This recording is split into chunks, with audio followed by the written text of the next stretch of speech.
ಇಲ್ಲಿ ತನಕ ಅನೇಕ ಮಹತ್ವದ ವಿಚಾರಗಳನ್ನು ನಾವು ನೀವೆಲ್ಲರೂ ಶ್ರವಣ ಮಾಡ್ತಾ ಬರುವಂಥವರಾಗಿದ್ದೇವೆ. ನಿನ್ನಿನ ವಿಚಾರದಲ್ಲಿ ಭಕ್ತನಾಗಿರುವಂಥ ವ್ಯಕ್ತಿ ನನಗೆ ಸುಖ ಸಿಗಬೇಕು, ಪುಣ್ಯ ಪ್ರಾಪ್ತಿ ಆಗಬೇಕು, ನಾನು ಏನು ಸಾಧನೆ ಮಾಡಬೇಕು ಅನ್ನುವಂಥ ಪ್ರಶ್ನೆಯನ್ನು ಗುರುಗಳ ಹತ್ರ ಇಟ್ಟಿದ್ದ. ಗುರುಗಳು ಹೇಳಿದರು, ಕರ್ಣತ್ರಯದ ದೋಷಮಿರೆ ಕಂತು ಕಾಲ ಪುರವೈರಿ ಗುರು ಶಂಭುಲಿಂಗ ಎಂತೊಲಿವನು. ಶರೀರ, ವಾಣಿ ಮತ್ತು ಮನಸ್ಸು, ಈ ಮೂರು ದೋಷಗಳು ನಿನ್ನತ್ರ ಇರುವುದರಿಂದ ನಿನಗೆ ಪುಣ್ಯ ಸಂಗ್ರಹ ಆಗೋದಿಲ್ಲ. ನೀನೆಲ್ಲ ಪುಣ್ಯ ಮಾಡುತ್ತಿ, ಆದರೆ ಸಂಗ್ರಹ ಆಗೋದಿಲ್ಲ, ಎಲ್ಲ ನಷ್ಟವಾಗಿ ಹೋಗುತ್ತೆ. ಯಾಕೆ ಅಂತ ಕೇಳಿದರೆ ನಿನ್ನಲ್ಲಿ ಒಂದಿಷ್ಟು ದೋಷ ಅದ. ಶರೀರ ದೋಷ, ವಾಣಿ ದೋಷ, ಮನಸ್ಸಿನ ದೋಷ ಅದ. ಈ ದೋಷ ನಿವಾರಣೆ ಮಾಡಿಕೋ ಅಂದಾಗ ನನಗೆ ನೀನು ಪುಣ್ಯವಂತನಾಗಲಿಕ್ಕೆ ಬರುತ್ತೆ ಅಂತ ಹೇಳಿದರು. ಶಿಷ್ಯ ಕೇಳಿದ, ಶರೀರದಿಂದ, ವಾಣಿಯಿಂದ, ಮನಸ್ಸಿನಿಂದ ಏನು ಮಾಡಿದರೆ ಪುಣ್ಯ ಪ್ರಾಪ್ತಿ ಆಗುತ್ತೆ, ಅದನ್ನು ಒಂದಿಷ್ಟು ನನಗೆ ಹೇಳು ಅಂತ ಕೇಳಿದ ಗುರುಗಳನ್ನು. ಅದಕ್ಕೆ ಇವತ್ತು ಪರಮಾತ್ಮನಲ್ಲಿ ಭಕ್ತ ನನಗೆ ಪುಣ್ಯ ಪ್ರಾಪ್ತಿ ಆಗಬೇಕು, ಬಂದು ಪುಣ್ಯ ನನ್ನ ಬಿಟ್ಟು ಹೋಗಬಾರ್ದು. ನೋಡ್ರಿ ಎಂಥದ್ದು ಕೇಳಕತ್ಯಾನ, ನನ್ನ ಬಂದಂಥ ಪುಣ್ಯ ನನ್ನ ಬಿಟ್ಟು ಹೋಗಬಾರ್ದು. ಏನು ಮಾಡಬೇಕು? ನೀನು ಎಲ್ಲದಕ್ಕೂ ಪ್ರೇರಣಾಕರ್ತ ಪರಮಾತ್ಮ. ನೀನು ಏನದ ಅಂತಂದರೆ ನನಗೆ ಅನುಗ್ರಹ ಮಾಡು ಅಂತ ಕೇಳಿದ. ದೇವರಂತನ ನಾನು ಎಲ್ಲದಕ್ಕೂ ಪ್ರೇರಣಾಕರ್ತ ಹೌದು. ತೇನ ವಿನಾ ತೃಣಮಪಿ ನ ಚಲತಿ. ನನ್ನ ಸತ್ತ ಇರಲಾರದ, ನನ್ನ ಅನುಗ್ರಹ ಇರಲಾರದ ಜಗತ್ತಿನಲ್ಲಿ ಒಂದು ಹುಲ್ಲು ಕಡ್ಡಿ ಸಹಿತ ಅಳಿಗಾಡಂಗಿಲ್ಲ. ನಾನೇ ಜಗತ್ತಿಗೆ ಕಾರಣಕರ್ತ. ಆದರೆ ನೀನು ಏನದ ಅಂತ ಕೇಳಿದರೆ ಪುಣ್ಯ ಕೊಡು, ಪುಣ್ಯ ಕೊಡು, ಪುಣ್ಯ ಬರಂಗ ಮಾಡು ಅಂತಂತೆಲ್ಲ ನಾನು ಹೆಂಗೆ ಮಾಡೋಕ್ಕೆ ಬರ್ತದ? ಯಾವ ವ್ಯಕ್ತಿ ಯಾವ ಕಾರ್ಯದಲ್ಲಿ ತೊಡಗುತ್ತಾನೆಯೋ ಅವರಿಗೆ ನಾನು ತಥಾಸ್ತು ಅಂತ ಅನ್ನೋದು ನನ್ನ ಕೆಲಸ. ಇಂಥದೇ ಮಾಡು ಅಂತ ನಾ ಹೇಳಂಗಿಲ್ಲ ಅಂತಾನ ಪರಮಾತ್ಮ ಅಂತಾನ. ಇಂಥದೇ ಮಾಡು ಅಂತ ನಾ ಹೇಳಂಗಿಲ್ಲ. ಯಾಕಂದರೆ ಹೇಳೋದಕ್ಕೆ ನನಗೆ ಅಧಿಕಾರ ಇಲ್ಲ. ನೀನೇ ಹೆಂಗದ ಅಂದರೆ ಪರ್ಜನ್ಯವತ್ತಂತಾರವರು. ನೀನೇ ಅಂತಂದರೆ ಹೆಂಗ ಅಂತ ಕೇಳಿದ್ರೆ ಪರ್ಜನ್ಯವತ್ತು. ಮಳೆ ನೀವು ಸಹಜ ಅಂತಿರ್ತೀರಲ್ಲ, ಸರ್ವರಿಗೆ ಮಳೆ, ದೈವ ಉಳ್ಳವರಿಗೆ ಬೆಳೆ ಅಂತ. ಮತ್ತು ಈ ಶಬ್ದ ಯಾಕೆ ಬಳಸಿದರು? ಸರ್ವರಿಗೂ ಮಳೆ, ಪಾಪಿಗೂ, ಕೋಪಿಗೂ, ಕೊಲೆಗಡಕನಿಗೂ, ಸುಳ್ಳು ಹೇಳಿದವನಿಗೂ, ಪೂಜೆ ಮಾಡಿದವನಿಗೂ, ಜಪ ಎಣಿಸಿದವನಿಗೂ, ತಪಸ್ಸು ಮಾಡಿದವನಿಗೂ, ಬ್ರಹ್ಮಚಾರಿ, ಗೃಹಸ್ಥ, ವಾನಪ್ರಸ್ಥ, ಸನ್ಯಾಸಾಶ್ರಮ ಎಲ್ಲರಿಗೆ ಮಳೆ ಸಮಾನ ಐತೆ. ಅವ್ರಿಗೆ ಹೆಚ್ಚು, ಇವ್ರಿಗೆ ಕಮ್ಮಿ ಅಂತಿಲ್ಲ. ಸೂರ್ಯನ ಪ್ರಕಾಶ ಇಂಥವ್ರಿಗೆ ಒಂದಿಷ್ಟು ಜಾಸ್ತಿ ಇರ್ತದ, ಇಂಥವ್ರಿಗೆ ಕಮ್ಮಿ ಆಗ್ತದ ಅಂತಿಲ್ಲ. ಎಲ್ಲರಿಗೂ ಸಮಾನ. ಅದರಂಗೆ ನಾನು ಮಳೆ ಕೊಟ್ಟು ಬೆಳೆಯನ್ನು ಬೆಳೆಯುವಂತೆ ಪ್ರೇರಣೆ ಮಾಡೋದು ನನ್ನ ಕರ್ತವ್ಯ. ನಿಂದೇನು ಕೆಲಸ? ನೀನು ಹೊಲ ಹಸನ ಮಾಡೋದು, ಗೊಬ್ಬರ ಹಾಕೋದು, ಬಂದು ಕಳೆ ತೆಗೆಯೋದು ಅದು ನಿನ್ನ ಕೆಲಸ. ಮಳೆ ಬೀಳಿಸೋದು ನನ್ನ ಕೆಲಸ. ನಾನು ಎಲ್ಲರಿಗೂ ಸಮಾನವಾಗಿ ಮಳೆಯನ್ನು ಬೀಳಿಸ್ತಾ ಇದ್ದೀನಿ, ಪರ್ಜನ್ಯ ಒತ್ತು. ಆದರೆ ಹೊಲ ಸ್ವಚ್ಛ ಮಾಡಿಕೊಂಡು ಬೀಜ ಬಿತ್ತವನು ನೀನು.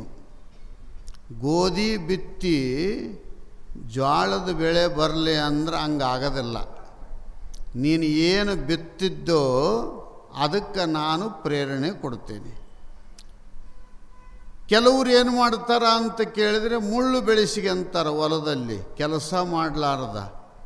ಬಾಜು ಹೊಲದವನು ರೈತ ಚಲೋ ಅರಿಗಿ ಚಲೋ ಬೀಜ ಬಿತ್ತಿ ಚಲೋ ಬೆಳೆ ತಗೊಂಡು ಬಜಾರದೊಳಗೆ ಒಳ್ಳೆ ರೇಟ್ ತಗೊಳ್ಳೋದು ನೋಡಿ ಇವ ಹೊಲಕ್ಕೆ ಹೋಗ್ಲಾರ್ದಂಗೆ ಇದ್ದು ಹೊಲದೊಳಗೆಲ್ಲ ನಗ್ಗಿನ ಮುಳ್ಳುಗಳು ಬಂದು ಅವನು ರೊಕ್ಕ ಎಣಿಸೋ ಮುಂದೆ ನಾನು ಬಿತ್ತಿದ್ರೆ ಚಲೋ ಇತ್ತಲ್ಲ ಅಂತ ಅಂದ್ಕೊಂಡೆ ಅಂತಂದರೆ ಕೆಲಸ ಆಗೋದಿಲ್ಲ.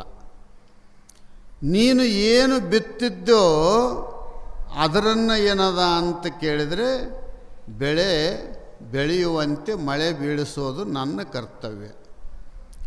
ನೀನು ಪುಣ್ಯದ ಕಾರ್ಯದಲ್ಲಿ ಪ್ರವೇಶ ಆದಿ ಅಂದರೆ ನಾನು ಕೈ ಎತ್ತಿಕೊಂಡು ನಿಂತಿರ್ತೀನಿ, ನಿನ್ನ ಪುಣ್ಯಕ್ಕೆ ಬಲ ಕೊಟ್ಕೊಂಡು ನಿಂತಿರ್ತೀನಿ. ನೀನು ಪಾಪದ ಕೆಲಸ ಮಾಡೋಕ್ಕೆ ಇತ್ತಿದ್ದಿ ಅಂತಂದರೆ ಅದಕ್ಕೂ ನಾನು ತಥಾಸ್ತು ಅಂತೀನಿ. ಯಾಕಂದರೆ ಶಿಕ್ಷೆ ಅನುಭವಿಸೋನು ನೀನು. ಈ ರೀತಿ ಇರುವುದರಿಂದ ನಿನ್ನ ವಾಸನೆ ನಿನ್ನ ಕೆಲಸ ಹೆಂಗದ ಅದಕ್ಕೆ ನಂದು ಪ್ರೇರಣೆ. ನೀನು ಪುಣ್ಯನೇ ಮಾಡು, ಪುಣ್ಯನೇ ಕೊಡು, ನನಗೆ ಪುಣ್ಯ ಸಂಗ್ರಹಣೆ ಮಾಡು ಅಂತ ನೀನು ತಿರುಗಿ ನನ್ನ ಕೇಳಿದೆ ಅಂತಂದರೆ ನೀನು ಹೆಂಗೆ ಇದ್ದಿ ಹಂಗ. ಸಹಜ ಅನ್ನಂಗಿಲ್ಲ. ಮನಸ್ಸಿನಂತೆ ಮಹಾದೇವ. ದೇವರು ಹೆಂಗದನ ಅಂತ ಕೇಳಿದರೆ ನಮ್ಮ ಮನಸ್ಸು ಹೆಂಗದ ಹಂಗದನ. ದೇವರು ಜಗದಗಲ ಅಂದರೆ ಜಗದಗಲ, ಇಲ್ಲ ಇಷ್ಟೇ ಅದನ ಅಂದರೆ ಇಷ್ಟೇ. ನೀನು ಹೆಂಗೆ ಸಂಕಲ್ಪ ಮಾಡುತ್ತಿದ್ದಿ ಹಂಗೆ ನಾನು ಅದೀನಿ. ನೀನು ಯಾವ ಕೆಲಸದಲ್ಲಿ ಪ್ರವೇಶ ಮಾಡುತ್ತಿ ಅದಕ್ಕೆ ನಾನು ಪ್ರಚೋದನೆ ಕೊಡ್ತೀನಿ. ಅದಕ್ಕೋಸ್ಕರವಾಗಿ ನೀನು ಎಲ್ಲವನ್ನ ಬಿಟ್ಟು ನನಗೆ ಪುಣ್ಯ ಕೊಡು ಅಂದರೆ ನಂದು ಡ್ಯೂಟಿ ಅಲ್ಲ ಅಂತಾನೆ ಪರಮಾತ್ಮ, ನಂದು ಕೆಲಸ ಅಲ್ಲ. ನೀನೇನು ಮಾಡು, ವರಪುಣ್ಯ ಬಿಟ್ಟು ಹೋಗಲಾರ್ದಂಗೆ ನನಗೆ ಅನುಗ್ರಹ ಮಾಡು ಅಂತಂದರೆ ನಾನು ಏನು ಮಾಡೋಕ್ಕಾಗೋದಿಲ್ಲ. ನೀನು ಕೆಲಸ ಮಾಡಬೇಕು ಅಂದ. ನೀನು ಒಂದಿಷ್ಟು ಕೆಲಸ ಮಾಡು, ಸಾಧಿಸು.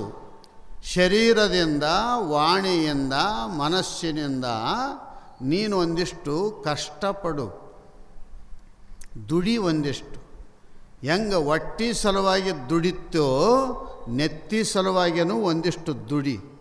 ಗುರುಗಳು ಒಂದು ತಿಂಗಳ ತನಕ ನೆತ್ತಿ ಸಲುವಾಗಿ ನೆತ್ತಿ ಸ್ವಚ್ಛ ಆಗಬೇಕು ಅಂತ ತಿಳ್ಕೊಂಡು ಹೇಳಿ ಈ ಆಧ್ಯಾತ್ಮಿಕ ಪ್ರವಚನ ಜಪಯಜ್ಞವನ್ನು ಏರ್ಪಾಟು ಮಾಡಿದ್ದಾರೆ ಅಂದಮೇಲೆ ನೀನು ಮನೆಯೊಳಗೆ ಕೂತುಕೊಂಡು ಶ್ರಾವಣ ಮಾಸ ಕಳೆದಿ ಅಂತ ಅಂದರೆ ಸ್ವಚ್ಛ ಮಾಡೋರು ಯಾರು? ತಲೆ ಹೆಂಗೆ ಸ್ವಚ್ಛ ಆಗ್ತದ? ಪ್ರಪಂಚದೊಳಗೆ ಯಾವ ಕಡೆ ನೋಡಿದರೆ ಆ ಕಡೆ ಗದ್ದಲನೇ ಅದ. ಮನೆಯೊಳಗೂ ಗದ್ದಲ, ಹೊರಗೂ ಗದ್ದಲ, ರಾಜಕೀಯದೊಳಗೆ ಗದ್ದಲ, ಮತ್ತು ದೇಶದೊಳಗೆ ಗದ್ದಲ, ವಿದೇಶದೊಳಗೆ ಗದ್ದಲ. ಅದನ್ನು ನೋಡ್ಕೊಂತ ಕುಂತು ಬಿಟ್ರೆ ಮನುಷ್ಯ ಮೆಂಟಲ್ ಆಗ್ತಾನೆ. ಯಾಕ ಅಂತ ಕೇಳಿದರೆ ನೀನು ಒಂದಿಷ್ಟು ದೈವ ಭಕ್ತನಾಗಲಿಕ್ಕೆ ಪ್ರಯತ್ನ ಮಾಡಿಲ್ಲ. ಅದಕ್ಕೆ ನೀನು ಒಂದಿಷ್ಟು ಪ್ರಯತ್ನ ಮಾಡು, ತಪಸ್ಸು ಮಾಡು. ಅದಕ್ಕೆ ಎಂಥ ತಪಸ್ಸು ಅಂತ ಕೇಳಿದರೆ, ಏನು ಸ್ವಾಮಿಗಳೇ ತಪಸ್ಸು ಮಾಡು ಅಂದರೆ ಗುಡ್ಡಕ್ಕೆ ಹೋಗ್ಬೇಕೇನು, ಮತ್ತೇನಾರ ಕೂದಲ ಬಿಡಬೇಕೇನು, ಉಪವಾಸ ಮಾಡಬೇಕೇನು ಅಂತ ಕೇಳಿದರೆ ಇದು ಯಾವುದಿಲ್ಲ. ಮನೆ ಬಿಟ್ಟು ಹೋಗೋದು ಅವಸರಿಲ್ಲ. ಮನೆಯೊಳಗನೇ ಇರು, ಹೆಂಡರ ಜೊತೆಯಲ್ಲಿರು, ಮಕ್ಕಳ ಜೊತೆಯಲ್ಲಿರು, ಮೃಷ್ಟಾನ್ನ ಭೋಜನ ಊಟ ಮಾಡು, ಚಲೋ ಬಟ್ಟೆ ತೊಟ್ಗೋ, ರೊಕ್ಕ ತಿಜೋರಿ ಒಳಗೆ ತುಂಬಿರಲಿ, ಮೈ ತುಂಬ ಆಭರಣ ಇರಲಿ, ಬ್ಯಾಡ ಅನ್ನಂಗಿಲ್ಲ. ಇಷ್ಟೆಲ್ಲ ಇಟ್ಕೊಂಡು ಪುಣ್ಯ ಮಾಡಕ್ಕೆ ಬರ್ತದೆ. ಏನು ಇಲ್ಲ ಅಂದ್ರೂ ಪುಣ್ಯ ಮಾಡಕ್ಕೆ ಬರ್ತದ. ನೀನು ಮನೆ ಬಿಟ್ಟು ಮುಂದಕ್ಕೆ ಹೋಗಿ ಪುಣ್ಯ ಮಾಡ್ಬೇಕಂತಿಲ್ಲ, ಇಲ್ಲೇ ಮಾಡಕ್ಕೆ ಬರ್ತದ. ಅದಕ್ಕೆ ನೀನು ಒಂದಿಷ್ಟು ಪ್ರಯತ್ನ ಮಾಡು. ನಿನ್ನ ಪ್ರಯತ್ನ ಸಫಲ ಆಯಿತು ಅಂದ್ರೆ ನಾನು ನಿನಗೆ ತಥಾಸ್ತು ಅಂತೀನಿ ಅಂತಂದ. ಏನು ಮಾಡೋದು? ಶರೀರದಿಂದ, ವಾಣಿಯಿಂದ, ಮನಸ್ಸಿನಿಂದ ಮಾಡಲಿಲ್ಲವೇ ತಪವನ್ನು ಮಾಡಲಿಲ್ಲವೇ? ಕೂಡೆ ಸುಗುಣದೊಡನೆ ತಿಳಿದು ನೋಡಿ ತ್ರಿವಿಧ ಕರ್ಣದಲ್ಲಿ ಮಾಡಲು ಇಲ್ಲವೇ ತಪವನ್ನು ಮಾಡಲು ಇಲ್ಲವೇ? ತಪಸ್ಸು ಮಾಡಲಿಕ್ಕಿಲ್ಲೇನು? ಏನು ಸನ್ಯಾಸಿ ಆಗೇನೇ ತಪಸ್ಸು ಮಾಡಬೇಕಂತಿಲ್ಲ. ನೀನು ಗೃಹಸ್ಥನಾಗಿದ್ದೂ ಸಹಿತ ನೀನು ತಪಸ್ಸು ಮಾಡಲಿಕ್ಕೆ ಬರುತ್ತೆ. ಪ್ರತಿಯೊಬ್ಬರಿಗೂ ತಪಸ್ಸು ಮಾಡಲಿಕ್ಕೆ ಬರುತ್ತೆ. ಯಾರಿಗೆ ತಮ್ಮ ಮನಸ್ಸು ಹತೋಟಿಯೊಳಗದ ಅವರೆಲ್ಲರೂ ತಪಸ್ವಿಗೆ ಅಧಿಕಾರಿಗಳು. ಮನಸ್ಸಿನಂತೆ ಕೇಳೋರು ಏನದಾರ ಅವರು ತಪಸ್ಸು ಮಾಡಲಿಕ್ಕೆ ಆಗೋದಿಲ್ಲ. ಅದಕ್ಕೆ ನೋಡಿ ತ್ರಿವಿಧ ಕರ್ಣದಲ್ಲಿ ಶರೀರ, ವಾಣಿ, ಮನಸ್ಸಿನಿಂದ ಇಲ್ಲಿ ಪರಮಾತ್ಮ ಅಂತನ. ನೀನು ಅನೇಕ ಮಹಾತ್ಮರು, ಜ್ಞಾನಿಗಳು ತಪಸ್ಸು ಮಾಡಿಲ್ಲೇನು? ಮಾಡಿದ್ದಾರೆ. ನೀನು ಏನು ಮಾಡು, ಅವ್ರು ಏನು ಮಾಡ್ಯಾರ ಅದರಂಗೆ ನೀನು ಮಾಡೋಕ್ಕೆ ಪ್ರಯತ್ನ ಮಾಡು. ಈಗ ಹಂಗಲ್ಲ, ಹೊರಗಿನ ವೇಷನೇ ನೋಡುತ್ತಾರೆ. ಗುರುವಿನ ಗುಟ್ಟನ್ನು ತಿಳಿದು ಭವ ಗೆಲಿರೆ ಅಂತ ಶಾಸ್ತ್ರ ಹೇಳ್ತದ.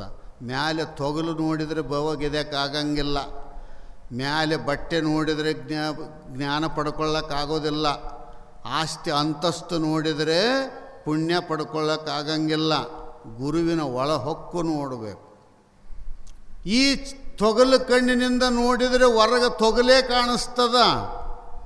ಅದಕ್ಕೆ ಅರ್ಜುನನಿಗೆ ಪರಮಾತ್ಮ ವಿಶ್ವರೂಪ ತೋರಿಸಿದಾಗ ಅರ್ಜುನ ಅಂತನ, ಹೇ ಪರಮಾತ್ಮ ದಿವ್ಯಂ ಚಕ್ಷುಂ ದದಾಮಿ. ಈ ತೊಗಲು ಕಣ್ಣಿನಿಂದ ನಿನ್ನ ವಿಶ್ವರೂಪ ನೋಡಲಿಕ್ಕೆ ಆಗೋದಿಲ್ಲ, ಒಳಗಣ್ಣು ಏನದಲ್ಲ ಆ ಕಣ್ಣಿನ ದೃಷ್ಟಿಯನ್ನು ಕೊಡು, ನಿನ್ನ ವಿಶ್ವರೂಪವನ್ನು ನಾನು ನೋಡ್ತೀನಿ ಅಂತಂದ. ಅದರಂಗೆ ಇಲ್ಲಿ ಶರೀರ, ವಾಣಿ, ಮನಸ್ಸಿನಲ್ಲಿ ದೋಷಾದಿಗಳನ್ನಿಟ್ಟುಕೊಂಡು ದೇವರು ಒಲಿಬೇಕು, ದೇವರು ಪುಣ್ಯ ಪ್ರಾಪ್ತಿ ಮಾಡಿ ಕೊಡಬೇಕು ಅಂತಂದರೆ ಆಗೋದಿಲ್ಲ. ನೀನು ಗುರು ಸನ್ನಿಧಾನದಲ್ಲಿ ಹೋಗಿ ಏನದ ಅಂತ ಕೇಳಿದರೆ ಈ ಮೂರು ಪ್ರಕಾರದ ತಪಸ್ಸುಗಳು ಮಾಡಲಿಕ್ಕೆ ಬರ್ತದ. ಶರೀರದಿಂದ ಮಾಡಲಿಕ್ಕೆ ಬರ್ತದ, ವಾಣಿಯಿಂದ ಮಾಡಲಿಕ್ಕೆ ಬರ್ತದ, ಮತ್ತು ಮನಸ್ಸಿನಿಂದ ಮಾಡಲಿಕ್ಕೂ ಬರ್ತದ. ಈ ರೀತಿ ನೀನು ಮಾಡಿದೆ ಅಂತಂದರೆ ಇಂದಿನವರು ಇದನ್ನೆಲ್ಲ ಮಾಡಿದ್ದಾರೆ. ಕೆಲವರು ಅಂತಿರ್ತಾರೆ ಅಡವಿಗೆ ಹೋಗಿ ಕುಂತು ಉಪವಾಸ ಕುಂತ್ರನೇ ವ್ರತ ಅಂತಾರ. ಇದು ಶ್ರಾವಣ ಮಾಸದೊಳಗೆ ನಿಮ್ಮದೆಲ್ಲರದು ಸಮಯಕ್ಕೆ ಸರಿಯಾಗಿ ಬಂದು ಕುಂತು ಜಪ ಮಾಡಿ ಪ್ರವಚನ ಕೇಳಿ ಹೋಗ್ತಿರಲ್ಲ, ಇದು ಒಂದು ದೊಡ್ಡ ವ್ರತನೇ. ಇದು ವ್ರತನೇ. ಇದು ಸಮಯಕ್ಕೆ ಸರಿಯಾಗಿ ಇಲ್ಲಿಗೆ ಬರಬೇಕನ್ನೋ ಬುದ್ಧಿ ಬೇಕು. 2 ತಾಸು ಇಲ್ಲೇ ಕುಂದಿರ್ಬೇಕನ್ನುವಂಥ ಅರಿವಿರಬೇಕು. ಹೇಳಿದ್ದು ಸರಿಯಾಗಿ ಕೇಳಬೇಕು, ಜಪ ಮಾಡಬೇಕು, ನಮಸ್ಕಾರ ಮಾಡಬೇಕು. ಇದು ವ್ರತನೇ. ಇದು ಶರೀರದಿಂದ ಮಾಡುವ ವ್ರತ. 3 ಇಲ್ಲೇ ಆತವ. ವಾಣಿಯಿಂದ ಮಂತ್ರ ಉಚ್ಚಾರ ಆಗ್ತದೆ, ವಾಣಿ ತಪಸ್ಸು. ಮನಸ್ಸಿನೊಳಗ ಗುರುಗಳು ಹೇಳಿದ್ದು ಬರೋಬರಿ ಐತೆ.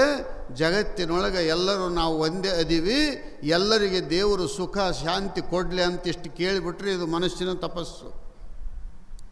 ಏನಪ್ಪ ಮೈ ತುಂಬ ವಿಭೂತಿ ಬಡಿದು ದೆವ್ವಾದಂಗೆ ಆಗಿ ಮೈ ತುಂಬ ಕೂದಲು ಬಿಟ್ಕೊಂಡು ಗುಡ್ಡದಾಗ ಕುಂತು ಅಲ್ಲಿ ವನವಾಸ ಮಾಡಿ ಹಣ್ಣು ಹಂಪಲು ತಿಂದು ಇವೆಲ್ಲ ಮಾಡಿದ್ರೇ ಜಪ ಅಂತಲ್ಲ. ಕಪಟ ಒಳೆದು ಕೋಟಿ ಜಪವ ನೆಸಗಿ ಬಲು ತಪವನೆ ಮಾಡಿ ತತ್ವದ ಉಪದೇಶ ಪಡೆಯದಿರೆ ತೋರದಯ್ಯ ಸುಖ ತೋರದು ಅಂತಾರೆ ನಿಜಗೊಂಡ್ರು. ಶರೀರದಲ್ಲಿ ಎಲ್ಲ ಹೊಲಸನ್ನು ತುಂಬಿಕೊಂಡು ನಾನು ಕೋಟಿ ಜಪ ಮಾಡ್ತೀನಿ, ಲಕ್ಷ ಜಪ ಮಾಡ್ತೀನಿ, ತಪಸ್ಸು ಮಾಡ್ತೀನಿ ಅಂದರೆ ತತ್ವಜ್ಞಾನದ ಅರಿವು ಇದ್ದಿಲ್ಲ ಅಂದರೆ ಅದು ಎಲ್ಲ ವ್ಯರ್ಥವಾಗಿ ಹೋಗುತ್ತೆ. ಅದಕ್ಕೆ ನೀನು ಏನು ಮಾಡು, ಈ 3 ತಪಸ್ಸುಗಳಿರದಾವಲ್ಲ, ದಿನನಿತ್ಯ ನಿನ್ನ ಜೀವನದಲ್ಲಿ ಈ ತಪಸ್ಸುಗಳನ್ನು ಅಳವಡಿಸಿಕೊಂಡು ಹೋಗು. ಅಂದರೆ ನಿನಗೇನದ ಅಂತ ಕೇಳಿದರೆ ಪರಮಾತ್ಮನ ಕರುಣೆ ನಿನಗಾಗುತ್ತೆ. ಗುರುಗಳಿಗೆ ಪ್ರಶ್ನೆ ಮಾಡಿದ್ದಲ್ಲ, ಪುಣ್ಯ ಪ್ರಾಪ್ತಿ ಹೆಂಗಾಗ್ತದ ಅಂತ ಮಾಡಿದ್ದ. ನೆನಪಿಟ್ಕೊಂಡಿರ್ಬೇಕು ಪ್ರಶ್ನೆಗಳು, ಅಂದರೆ ಉತ್ತರ ಸಿಗುತ್ತದೆ. ಇಲ್ಲಿ ಶಿಷ್ಯ ಕೇಳಿದ್ದ, ನಾನು ಪುಣ್ಯವಂತನಾಗಬೇಕು. ಗುರುಗಳು ಹೇಳಿದರು ತಪಸ್ಸು ಮಾಡು ಅಂತೇಳಿ. ಏನು ಮಾಡೋದು ತಪಸ್ಸು? ಶರೀರದ ತಪಸ್ಸು. ಯಾವ ಥರ ಮಾಡಬೇಕು? ಗುರು ಭಜನೆ, ಸುಕರ್ಮ ವೃತ್ತಿ, ಹರನ ಪೂಜೆ, ಶರಣ ಸೇವೆ, ಪರಮ ಸಾತ್ವಿಕಂಗಳೆಂಟು, ನೆರೆದು ನೆಲೆಸಿ ತನುವಿನಲ್ಲಿ ಮಾಡಲು ಇಲ್ಲವೇ ತಪವನು. ಗುರು ಭಜನೆ. ಇಲ್ಲಿ ಭಕ್ತನಾಗಿರುವಂಥ ವ್ಯಕ್ತಿ ಪರಮ ಸುಖವನ್ನು ಕೇಳಿಕೊಂಡಿದ್ದಾನೆ, ಪುಣ್ಯ ಪ್ರಾಪ್ತಿಯಾಗಬೇಕು ಅಂತ ಕೇಳಿಕೊಂಡಿದ್ದಾನೆ. ಅದಕ್ಕೆ ನೀನು ಏನು ಮಾಡು ಅಂತ ಕೇಳಿದರೆ ಗುರು ಭಜನೆ, ಗುರು ಭಜನೆಯನ್ನು ಮಾಡು. ಆಮೇಲೆ ಗುರು ಸೇವೆಯನ್ನು ಮಾಡು. ಹೆಂಗ? ಆಪ್ತ, ಅಂಗ, ಸ್ಥಾನ, ಸದ್ಭಾವ ಅಂತ 4 ಪ್ರಕಾರದ ಸೇವೆಗಳಿದ್ದಾವೆ. ಆಪ್ತ ಸೇವೆ, ನಮ್ಮ ಮನೆಗೆ ಹೆಂಗೆ ಬಂಧುಗಳು ಬಂದಾಗ ಹೆಂಗೆ ನಾವು ಎಲ್ಲ ವ್ಯವಸ್ಥೆಯನ್ನು ಮಾಡಿ ಸ್ವಚ್ಛ ಇಟ್ಕೊಂಡಿರ್ತೀವೋ ಅದರಂಗೆ ಗುರುವಿನ ಮಠವನ್ನು ಸ್ವಚ್ಛ ಇಟ್ಕೊಳ್ಳೋದು ಮಾಡಿದರೆ ಇದಕ್ಕೆ ಆಪ್ತ ಸೇವಾ ಅಂತ ಕರೀತಾರೆ. ಇನ್ನು ಅಂಗಸೇವ, ಶರೀರಕ್ಕೆ ನಮಗೇನಾದರೂ ತೊಂದರೆ ಬಂತು ಅಂದರೆ ಗುರುಗಳಿಗೆ ಇದು ಬಂದದ ಅಂತ ನಿವಾರಣೆ ಮಾಡಲಿಕ್ಕೆ ಪ್ರಯತ್ನ ಮಾಡೋದು ಅಂಗಸೇವ. ಇನ್ನು ಸ್ಥಾನ ಸೇವಾ ಅಂದರೆ ಮಠವನ್ನು ಸ್ವಚ್ಛವಾಗಿ ಇಡೋದು. ಮನೆ ಹೆಂಗೆ ಸ್ವಚ್ಛ ಇಟ್ಕೊತೀವೋ ಅದರಂಗೆ ಸ್ಥಾನವನ್ನು ಮಾಡೋದು. ಇವು 3 ಎಲ್ಲರೂ ಮಾಡುತ್ತಾರೆ. ಕೊನೆಯದು ಸದ್ಭಾವನ ಸೇವೆ ಏನೈತಲ್ಲ ಅದು ಭಾಳ ಕಠಿಣ ಅದ. ಸದ್ಭಾವನ ಸೇವಾ ಭಾಳ ಕಠಿಣ ಅದ. ಯಾಕಂತ ಕೇಳಿದರೆ ಗುರುವಿನ ಮೇಲೆ ಅಚಲ ನಿಷ್ಠೆ ಇರಬೇಕಲ್ಲ. ಗುರು ಭಜನೆ ಅಂದ ತಕ್ಷಣವೇ ತಾಳ ತಗೊಂಡು ಬಾರಿಸಿ ಅಂತ ಕುಂದ್ರೋದಲ್ಲ. ಗುರುವಿನ ನೆನೆಸಿಕೊಳ್ಳೋದು. ನಿಜಗುಂಡ್ರು ಬರೀತಾರೆ, ನೆನೆಯುವುದು ಅನುದಿನ ಉದಯ ಕಾಲದ ಎಚ್ಚರಿಕೆಗಳು ವಿನೂತ ಗುರುಮೂರ್ತಿ ಅನ್ನುವಂಥರವರು. ಪರಮಾತ್ಮನ ಸ್ವರೂಪಿಯಾಗಿರ್ತಕ್ಕಂಥವನು. ಭರ್ಗೋ ಸಾಕ್ಷಾತ್ ನರಾಕೃತಿ, ಕೈಲಾಸನಾಥ ಪರಶಿವ ಪರಮಾತ್ಮನೇ ಭೂಲೋಕದಲ್ಲಿ ನರರೂಪ ಧಾರಣ ಮಾಡಿ ಬಂದು ಗುರುವಾಗಿದ್ದಾನೆ ಅನ್ನುವಂಥ ಭಾವ ನಿನ್ನತ್ರ ಬಂತು ಅಂದರೆ ಅದಕ್ಕೆ ಗುರು ಭಜನೆ ಅಂತ ಕರೀತಾರೆ. ನಿಷ್ಠೆ ಇರಬೇಕು, ಶ್ರದ್ಧಾ ಇರಬೇಕು, ವಿಶ್ವಾಸ ಇರಬೇಕು. ಸಿದ್ಧಾರೂಢರು ಇದ್ದ ಕಾಲಕ್ಕೆ ಮಿಶ್ರಕೋಟಿ ಬಡಿಗೇರ ಕಾಳಪ್ಪ ಅಂತ ಒಬ್ಬ ಶರಣ ಇದ್ದ ಶಿಷ್ಯ. ಆ ಬಡಿಗೇರ ಕಾಳಪ್ಪ ಒಂದು ಸಲ ಏನಾಯಿತು ಅಂದರೆ ಕೈಲಾಸ ಮಂಟಪ ಕಟ್ಟಕತ್ತಿದ್ದರು. 6 ತಿಂಗಳು ಕಟ್ಟಿದ್ದರು. ಇನ್ನೂ 6 ತಿಂಗಳದ ಕೆಲಸ ಇತ್ತು. ಕಾಳಪ್ಪನೇ ಅದಕ್ಕೆ ಇಂಜಿನಿಯರ್ ಇದ್ದಂಗೆ ಎಲ್ಲ ಜವಾಬ್ದಾರಿಯನ್ನು ಆತಗೆ ಕೊಟ್ಟಿದ್ದರು ಕಾಳಪ್ಪನಿಗೆ. ಮಠದ ಸೇವಾ ಇಷ್ಟು ಮಾಡ್ತಿದ್ದ. ಹೆಂಡರು ಬಂದಾರ, ಮಕ್ಕಳು ಬಂದಾರ, ಬಂಧುಗಳು ಬಂದಾರ ಅಂತ ಇಲ್ಲ. ಯಾರು ಭಕ್ತರು ಬಂದಾರ ಅವ್ರಿಗೇನು ವ್ಯವಸ್ಥೆ ಮಾಡಬೇಕು, ಗುರುವಿಗೆ ಏನು ವ್ಯವಸ್ಥೆ ಮಾಡಬೇಕು, ಮಠದಲ್ಲಿ ಏನು ಕೊರತೆ ಅದ ಅದನ್ನು ಎಲ್ಲ ನೀಗಿಸಿಕೊಂಡು ಹೋಗ್ತಕ್ಕಂಥ ಎಲ್ಲ ರೀತಿಯ ಜವಾಬ್ದಾರಿಯನ್ನು ಒತ್ತು ಮನುಷ್ಯ ಬಡಿಗೇರ ಕಾಳಪ್ಪ. ಆತಗೆ ಆರಾಮ್ ತಪ್ಪಿತು. 1 ತಿಂಗಳು ಹಾಸಿಗಿಡ್ದ. 1 ತಿಂಗಳು ಹಾಸಿಗಿಡಿದ ಮೇಲೆ ಎಲ್ಲರೂ ಬಂದು ಮಾತಾಡಿಸಿ ಹೋದರು. ನಿರ್ಣಯ ಮಾಡಿದರು, ಇವತ್ತು ಸಾಯಂಕಾಲದೊಳಗೆ ಕಾಳಪ್ಪ ಪ್ರಾಣ ಬಿಡ್ತಾನ. ಸಿದ್ಧಾರೂಢ ಸ್ವಾಮಿಗಳು ರೂಮ್ನಾಗ ಇದ್ದವ್ರು ಹೊರಗೆ ಬರಲೇ ಇಲ್ಲ. ಜನ ಆಡಿಕೊಳ್ಳೋಕೆ ಚಾಲೂ ಮಾಡಿದರು. ಕೈಲಾಸ ಮಂಟಪ ಕಟ್ಟಿಸ್ಕೊಳ್ಳೋಕೆ ಬಂತು.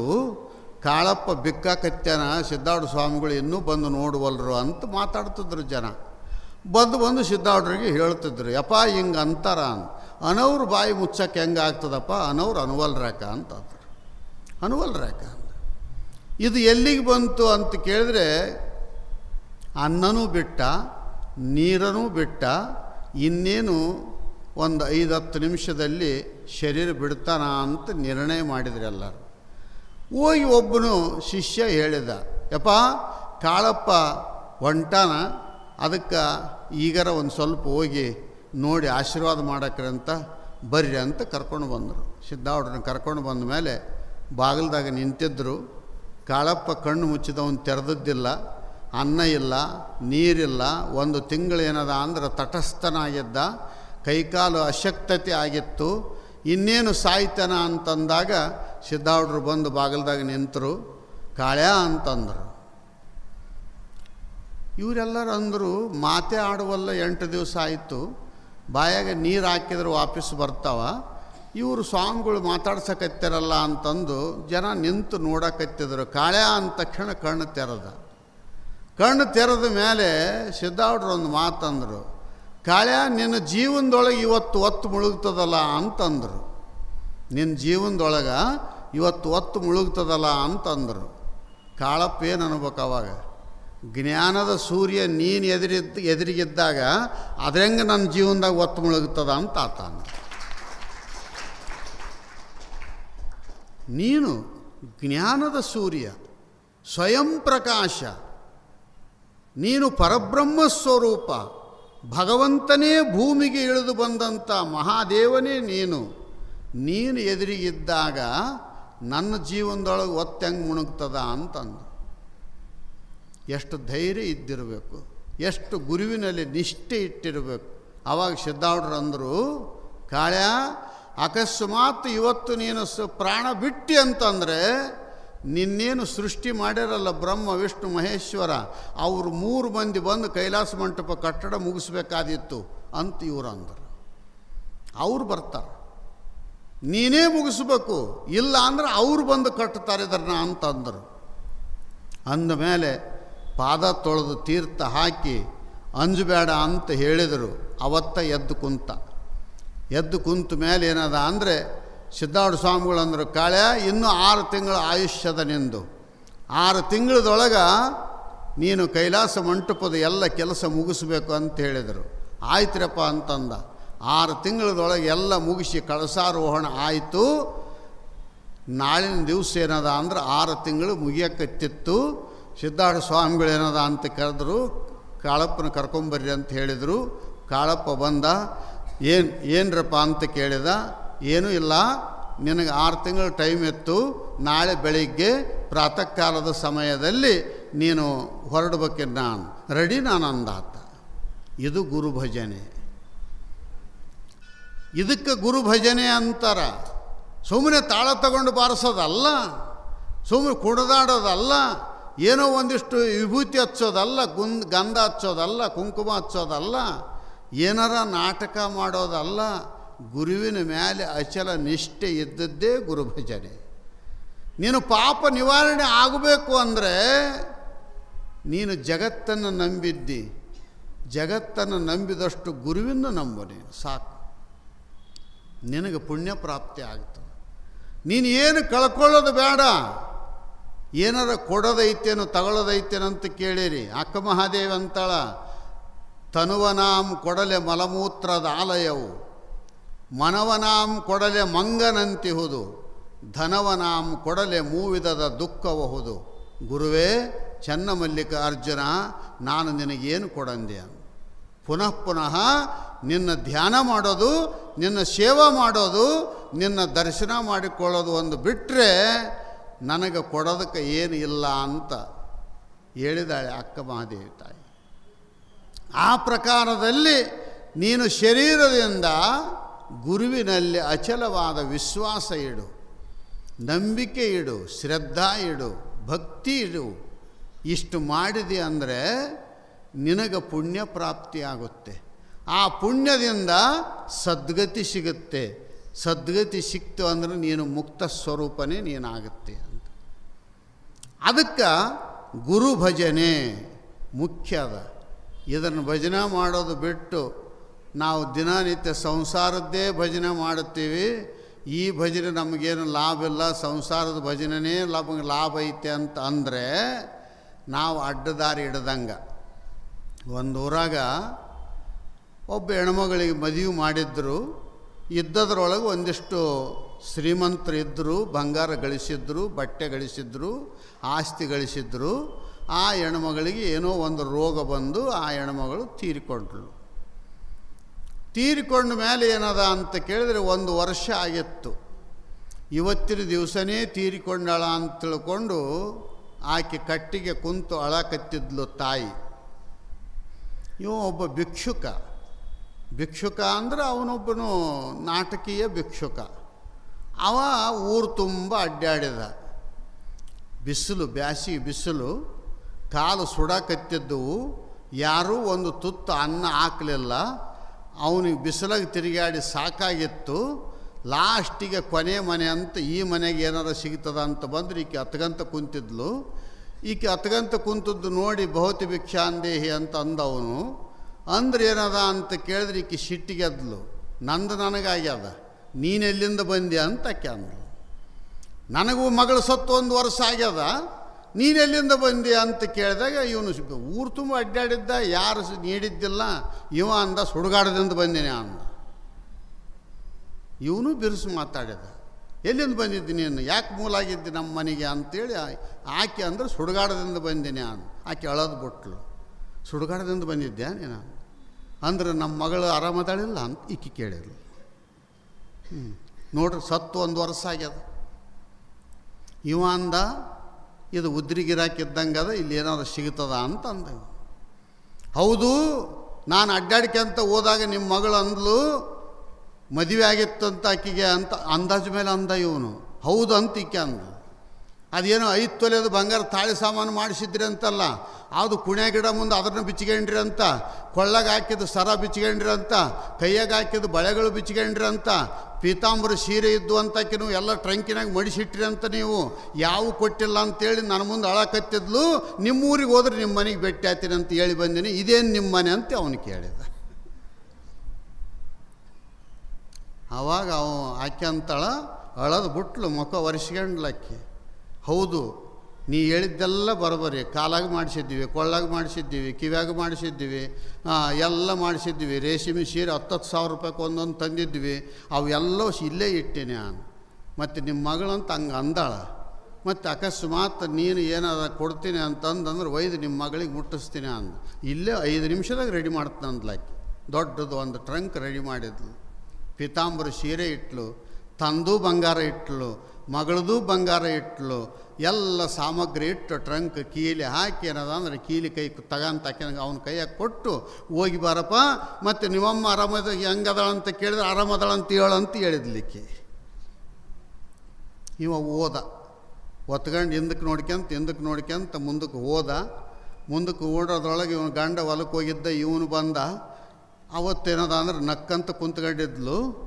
ಇದೇನಪ್ಪ 1 ವರ್ಷ ಆಯಿತು, ಮುಂಜಾನೆ ಹೋಗೋ ಮುಂದನೇ ರಾಗ ಚಾಲು ಆಗಿತ್ತು, ಇನ್ನು ಸಹಿತನಕ್ಕೆ ಇದು ಬಿಡಂಗಿಲ್ಲ ಅಂತ ಅನ್ಕೊಂಡಿದ್ದ. ನಕ್ಕಂತ ಕುಂತ್ಕೊಂಡಾಳ. ಏನು ಸುದ್ದಿ ಅಂತ ಕೇಳಿದ ಅವನು ಅಂತವನೇ. ಏನು ಸುದ್ದಿ ಅಂತ ಕೇಳಿದ್ರೆ ಗುರ್ತಿಲ್ಲೇನು ನಿನಗ ಅಂದ. ಏನು ನನಗೇನು ಗುರ್ತು ಅಂದ.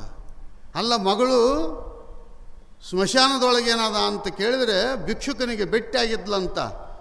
ಕೊಳ್ಳಾಗ ಮಾಡಿಸಿದ್ವು, ಕಾಲಾಗ ಮಾಡಿಸಿದ್ವು, ಟೊಂಕದಾಗ ಮಾಡಿಸಿದ್ವು, ಎಲ್ಲ ಸಾಮಾನು ಬಂಗಾರದು 10-20 ತೊಲೆ ಅಲ್ಲೇ ಬಿಟ್ಟು ಬಂದೀನಿ ನಾನು, ಮತ್ತು ನನಗೆ ಕೊಟ್ಟೇ ಇಲ್ಲ ಅಂತ ಹೇಳಿ ಆ ಬಿಕಾರಿ ಮುಂದೆ ಹತ್ತಲಂತ.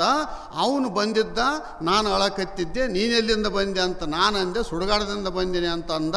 ಮಗಳು ಹೆಂಗದಾಳ ಅಂತ ಕೇಳಿದರೆ ಇದೇನು ಮನೆ ಅಂತಂದ. ಹೌದಂತಂದು ಎಲ್ಲ ಗಂಟು ಕಟ್ಟಿ ಕೊಟ್ಟು ಕಳಿಸೀನಿ ಅಂದ. ಅವನು ಕಳ್ಳ ಅಂತ ಅಂದೆ. ಈಕೆ ರಾಗ ಮತ್ತೆ ಚಾಲು ಮಾಡುತ್ತಾಳೆ. ಬರೋಬ್ಬರಿ ಆಯಿತು, ಎಕಡಿಗೆ ಹೋದ, ಹಿಂಗೆ ಹೋದ ನೋಡ ಅಂತ ಅಂದ. ಅವನದೊಂದು ಕುದುರೆತ್ತು. ಬರೋದ್ರೊಳಗೆ ಒಂದು ತಾಸು ಆಗಿತ್ತು. ಕುದುರೆ ಮುಂದಕ್ಕೆ ಒಯ್ತದು, ಹಿಂದಕ್ಕೆ ನೋಡ್ಕೊಂತ ಓದ್ತಿದ್ದ. ಇವ ಹಿಂದ ಬೆನ್ನು ಹತ್ತಿದ ತಕ್ಷಣ ಇವನೇ ಆಕೆನ ಗಂಡ ಕಾಣ್ತದ. ಸಿಕ್ಕಿನ ಅಂದ್ರೆ ಪಜಿತ ಆಗ್ತದ ಅಂತಂದು ಹೆಂಗೆ ಮಾಡ್ಬೇಕು ಅನ್ನೋದ್ರಾಗ ಒಂದು ಕಬ್ಬಿನ ಹೊಲ ಬಂತು. ಆ ಕಬ್ಬಿನ ಹೊಲ್ದಾಗ ದೂರಿದ. ಕಬ್ಬಿನ ಹೊಲ್ದಾಗ ಕುದುರೆ ದೂರಂಗಿಲ್ಲ. ಇವ ಏನು ಮಾಡಿದ, 4 ಕಬ್ಬಿನ ಗಿಡಗಳಿಗೆ ತಗೊಂಡು ಗಂಟು ಹಾಕಿ ಕುದುರೆ ಕಟ್ಟಿ ಏನದ ಅಂದ್ರೆ ಈ ಕಡ್ಲಿಂದ ದೂರಿದ. ಇವನು ಒಂದು ಸ್ವಲ್ಪ ಒಳಗೆ ಹೋಗಿದ್ದ. ಅವನು ಹಂಗೆ ಓದದ್ದು ನೋಡಿ ಏನದ ಅಂದ್ರೆ ಇವನು ವಾಪಸ್ ಬಂದು ಅದೇ ಕುದುರೆ ಮೇಲೆ ಏನದ ಅಂದ್ರೆ ಈ ಟ್ರಂಕ್ ಕಟ್ಕೊಂಡು ಇವನು ಹೋದ. 1 ಕಿಲೋಮೀಟ್ರ್ ಹೋದ ಮೇಲೆ ಇವನು ಕಬ್ಬಿನ ತೋಟ ಬಿಟ್ಟು ಹೊರಗೆ ಬಂದು ನೋಡ್ತಾನ, ಕುದುರೆ ಬೆರಟ್ಲಿಂದ ಹೊಂಟದ. ಇನ್ನು ನಡ್ಕಂತ ಮನೆಗೆ ಬಂದ. ಈಕಿ ಕೇಳಿದ್ಲು, ಆ ಕಾಲಿಗೆ ನೀರು ಇಟ್ಕೊಂಡು ಕುಂತಿದ್ಲು ಒಂದು ತೆಂಬಿಗೆ. ದಣ್ಕೊಂಡಿದ್ದೇನು, ನೀರು ಕುಡಿ, ಏನಾಯಿತು, ಅವನು ಸಿಕ್ಕನಿಲ್ಲ ಅಂತ ಕೇಳಿದ್ಲು. ಅವನಂದ, ನೀ ಕೊಟ್ಟಿದ್ದೆಲ್ಲ ಟ್ರಂಕ್ ಒಜ್ಜಾತದಂತ ಕುದುರೆ ಮೇಲೆ ಹೋಗಂತ ಕೊಟ್ಟು ಬನ್ನಿ ಅಂತ ಅಂದ. ಕುದುರೆ ಮೇಲೆ ಹೋಗಿ ನೀನು ಒತ್ಕೊಂಡು ಹೋಗಕ್ಕೆ ತೊಂದರೆ ಆಗ್ತದ ಅಂತ ಕುದುರೆ ಮೇಲೆ ಕೊಟ್ಟು ಕಳಿಸಿ ನಾನು ಭಾಳ ಚಲೋ ಆಯ್ತಂತ ನಕ್ಕಂತಿದ್ರು ಜೀವನದೊಳಗೆ. ನಾವು ಗುರುವಿನ ಮಾತು ಕೇಳಂಗಿಲ್ಲ, ದೊಡ್ಡವ್ರ ಮಾತು ಕೇಳಂಗಿಲ್ಲ, ಬುದ್ಧಿವಂತರ ಮಾತು ಕೇಳಂಗಿಲ್ಲ ಅಂದ್ರೆ ನಮ್ಮ ಬಾಳೆವು ಹಿಂಗಾಗ್ತದೆ. ಅದಕ್ಕೆ ಬಾಳೆವು ಆಗಬೇಕು. ಬಾಳೆವು ಸುರಕ್ಷಿತ ಆಗಬೇಕು ಅಂದರೆ ಸರ್ವಜ್ಞ ಒಂದು ಮಾತಂತಾನ, ಅಜ್ಜಿ ಇಲ್ಲದ ಮನೆ, ಮಜ್ಜಿಗಿಲ್ಲದ ಊಟ, ಕೊಜ್ಜಿ ಇಲ್ಲದ ಅರಮನೆ, ಇವು 3 ಲಜ್ಜೆಗೆಟ್ಟಂತ ಸರ್ವಜ್ಞ ಅಂತ ಅಂದ. ಮನೆಯಾಗ ಯಜಮಾನರು ಇದ್ದರೆ ಸುಪ್ರೀಂ ಕೋರ್ಟ್ ಇದ್ದಂಗೆ ಅದು. ನಾವು ನ್ಯಾಯ ಬಗೆಹರಿಸೊಳಕ್ಕೆ ವಕೀಲರನ್ನು ಹುಡುಕ್ಯಾಡಕ್ಕೆ ಹೋಗ್ತೀವಿ, ಎಲ್ಲಿಗೆ ಹೋಗೋದು ಅವಸರ ಇಲ್ಲ. ಯಜಮಾನ್ರ ಹತ್ರ ಹೋಗಿ ಒಂದಿಷ್ಟು ಕೈ ಮುಗಿದು ಯಪ್ಪ ಎಣ್ಣ ದೊಡ್ಡಪ್ಪ ಚಿಗಪ್ಪ ಅಂತ ಮಾತಾಡಿಬಿಟ್ರೆ ನಿಂದೇನು ಸಮಸ್ಯೆ ಅಂತ ಕ್ಷಣ ಹೊತ್ತಿನಾಗ ಬಗೆಹರಿಸ್ತಾರವರು. ಅದು ಮನೆಗೆ ಸುಪ್ರೀಂ ಕೋರ್ಟ್ ಇದ್ದಂಗೆ ಯಜಮಾನರು. ಯಜಮಾನ್ರ ಮಾತು ಕೇಳಂಗಿಲ್ಲ ಅಂದ್ರೆ ಅದಕ್ಕೆ ಅಜ್ಜಿ ಇಲ್ಲದ ಮನೆಯೊಳಗೆ ಯಜಮಾನ್ರಿಲ್ಲ ಅಂತ. ಈಗಿನ ಪಿಸಾಚಿ ಇವು ಭಾಳ ಉದ್ದ ಡಿಗ್ರಿ ಓದಿದ್ವೆಲ್ಲ ಕನ್ಯಾ ಕೊಡಬೇಕು ಅಂತಂದರೆ ಅಪ್ಪ ಅಮ್ಮ ಸತ್ತರಿಲ್ಲ ಅಂತ ಕೇಳ್ತಾರೆ ಬ್ರಹ್ಮರಾಕ್ಷಸರವರು.